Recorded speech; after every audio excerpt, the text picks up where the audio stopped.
Hey guys, what's up? This is Jordan Crook with TechCrunch, and I'm here at Betaworks Labs with Andrew McLaughlin and Jake Levine, who are in charge of Digg Reader. What's up, guys? How are you doing? How's it going? It's a big day, right? It is a big day. Big week. Big week. You're going to give me a demo, right? Can I see what's up? Hear. Yeah, totally. Before we get into the hard questions? Sure. So this product is the one that we built and that we're launching tomorrow is it's basically made for Google Reader users to come over, check it out, import their feeds, most importantly, before the shutdown date on July 1st. The design is super simple, super efficient, super clean. It's made for the kind of people who want to consume the most amount of information in the least amount of time. Right. And so the import process is super seamless. You bring it in, you'll notice that your folders and feeds are in exactly the same place, and the experience will be familiar in a good way. And so just diving in here, what you're looking at now is the expanded view of the all feed. Okay. When we asked our users whether they prefer list view or expanded view, we found that about 50% said list and 50% said expanded. So you know exactly where to start. Yeah, exactly. So So we started with a button on the top right that said, switch to list or switch to expanded view. The emphasis here is on speed, and we know that a lot of our power users are big fans of keyboard shortcuts, and so those will be built in.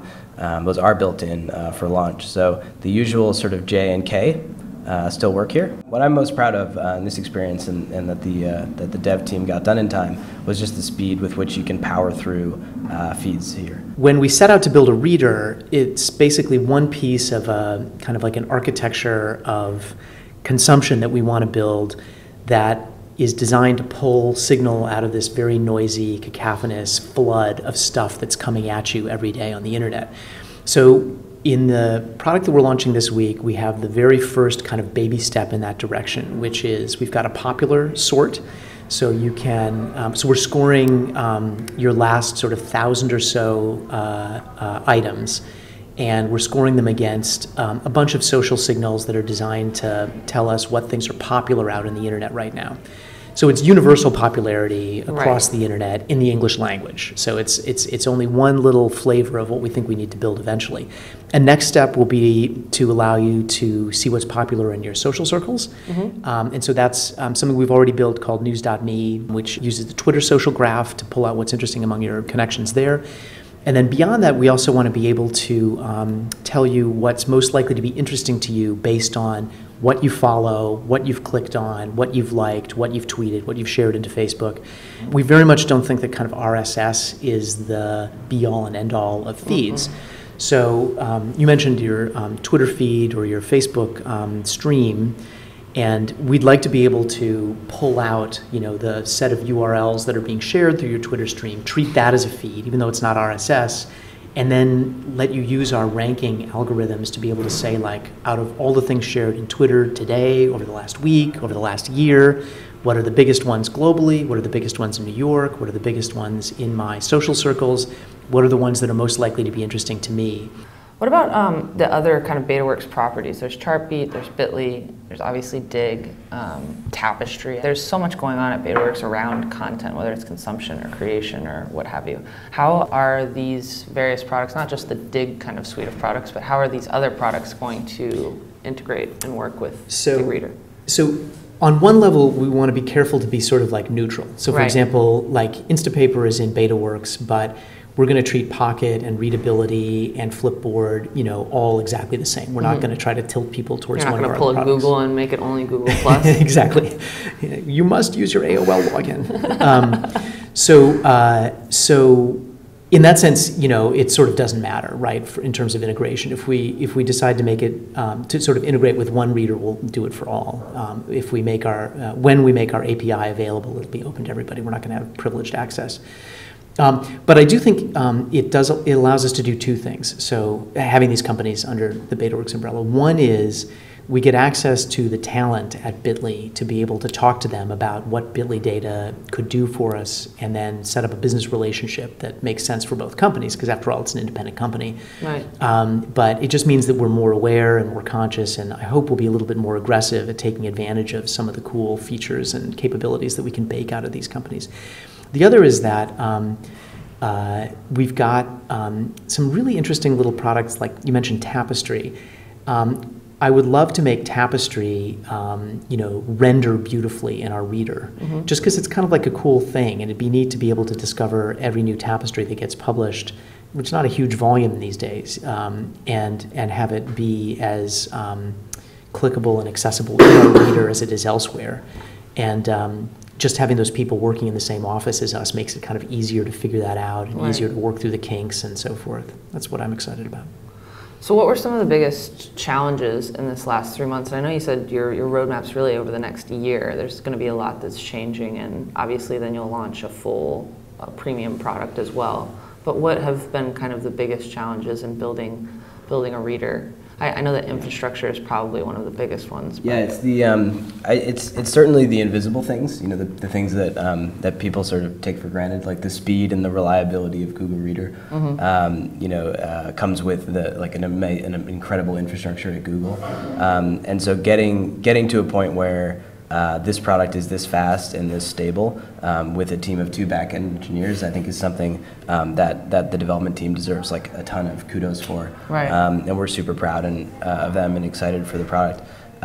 So it's certainly the invisible things. I mean, we spent the first month just in meeting after meeting and phone call after phone call with power users, with people that worked on Google Reader at Google and built the first iterations of the product there, talking both about infrastructure but also about design, about utility, about features, what needs to be there, what can come in V1, in V2, etc. We asked about our users to join an email list if they were interested in taking surveys, and we found 18,000 people signed up in the first day or two.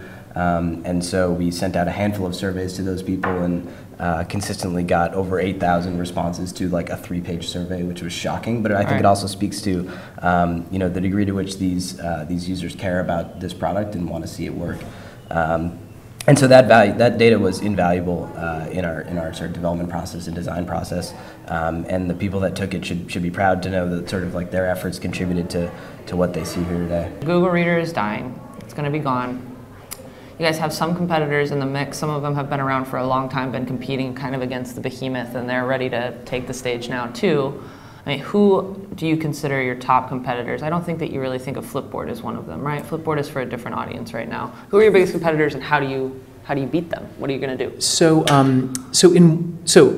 the ones that I think are doing a really great job, like building good products, and that we would be fools not to really keep up with, are Feedly, Reader, with 2 E's.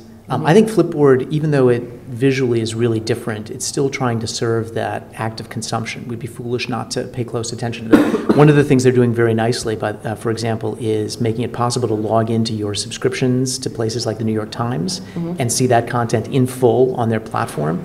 One of the things we know we've got to crack at Google Reader is supporting subscription-based publishers as well as ad-based publishers. So both of those kinds of publishers need to be happy to have their content show up in our reader. And that means we've got to crack a kind of like a standards issue, which I think is one what's the plan there? So we've started. This is an ad-free experience. Well, what we're hoping is that we can make this pay for itself through the premium product. All right, so before we close, let's just get the deets on these rollouts. We start adding people in batches. So what we're going to be doing is scaling up, and anybody that wants to get into the queue will have the ability to get into the queue, and then in some rough chronological order, we'll be adding people in as we scale up. And then, so for right now, if you're one of those people that's getting on Digg Reader, chances are you want to import your Google Reader, and then after Google Reader dies, you'll be able to, import your OMPL file or add on your own.